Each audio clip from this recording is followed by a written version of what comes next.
Hey, you guys, it's December 12th. My watch is telling me December 12th, which means there are 13 days left until Christmas. Literally, we are plowing through this advent calendar. 13 days to Christmas. That is actually less than 2 weeks away. Guys, amazing. Let's look at our book. Today is the number 12. And look, oh my goodness, it's a stinky shoe. I can only imagine what we're doing today. So, let me open up. There's my mommy's note. We're going to read a story called The Elves and the Shoemaker on page 19. So let's get going. I'll show you the front page. The Elves and the Shoemaker. I have actually never read this story before, so we're going to read it through together. Not really sure what to expect, but I do know that I need to drink my ice cold water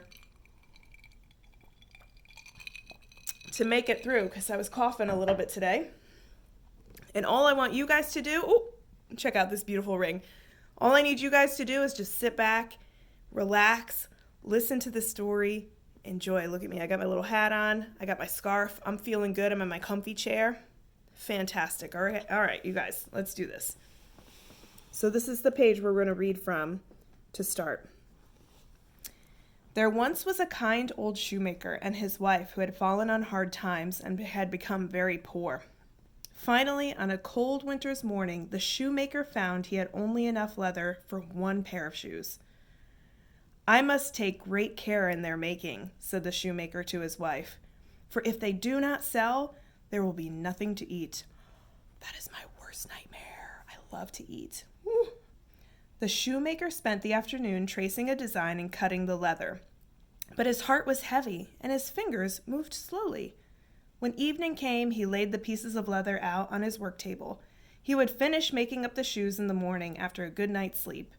But he slept poorly, and had strange dreams where silver thread, bright ribbons, and polished leather danced before his eyes. When morning came, his wife woke early to put on the kettle. Passing the work table, she gave a cry that woke the shoemaker straight away. Rushing down the stairs, he followed his wife's gaze to the table, upon which sat the most astonishing shoes either of them had ever seen. They were sewn with silver thread, laced with ribbon, and polished so they gleamed. They were beautiful, but where had they come from?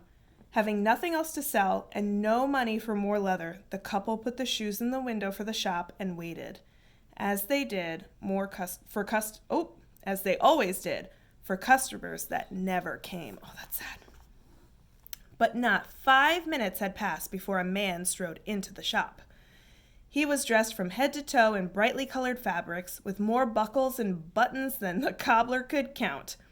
"The shoes in your window are magnificent," he said. "I must have them at once." The shoes fit him so well that he insisted on paying double the price. The shoemaker couldn't believe his luck. This was enough to pay for the leather and 2 more pairs of shoes. But after all the excitement, he only had time to cut out the leather and lay the pieces on the table before it was time for bed. This night was just as strange as the last, and his dreams were full of odd shapes and patterns. Let me show you quickly this picture of the guy that came in and bought the shoes. Look at this guy. Man, did he have a lot of buttons and lots of brightly colored fabric. Wow.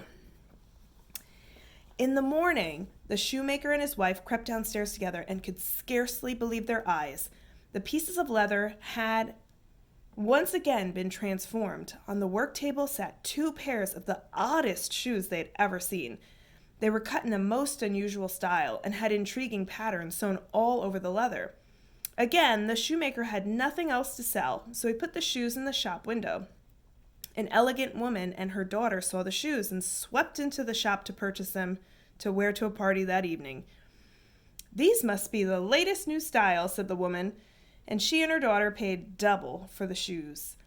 The shoemaker now had enough to buy leather for 4 new pairs of shoes.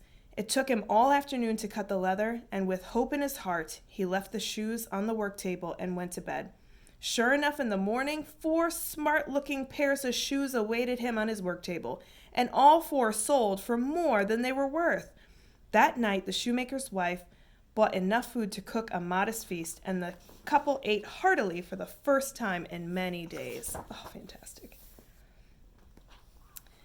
And so it went, day after day, until the shoemaker and his wife were prosperous once more. As their fortunes improved, the couple grew curious about how these shoes came to be. So one evening, they left out a few pieces of leather and hid themselves very well behind some coats hanging beside the work table. At the darkest hour of the night, they heard a scuffling sound and peeked between the coats to see two little figures skipping across the room. Check this out. Check out this picture. Two little figures. Their feet were bare and their clothes were patched and worn, but their faces were merry as they hoisted themselves up to the table and set about measuring and stitching and gluing the pieces of leather until many fine pairs of shoes were neatly laid out. Then the elves, for that is what they were, jumped from the table and giggling snuck away out the window. The next day, the shoemaker's wife said, "Why don't we do something kind for these elves who have helped us so much? They haven't got any shoes of their own or any nice clothes to wear." So the shoemaker made 2 small pairs of boots, and his wife sewed 2 pairs of pants and 2 warm little jackets and caps. They laid out the clothes and shoes and took their hiding places behind the coats. Just as before, the elves slipped in through the window and climbed upon the work table. When they saw the gifts, they stood still shocked. But then each let out a whoop of glee. Eagerly they set out, putting on the clothes and boots, singing, "Now we are so fine to see, no longer cobblers shall we be." They leapt and danced happily around the room before stealing away into the night. The elves were never seen again, but from that day on the shoemaker and his wife lived comfortably and happily together for the rest of their days. The end. Wow, I have actually never heard that story before, but it is so nice. See, it's always nice to do something for other people, and then other people will do something nice for you, and it just works out. The whole world is happy when those things happen.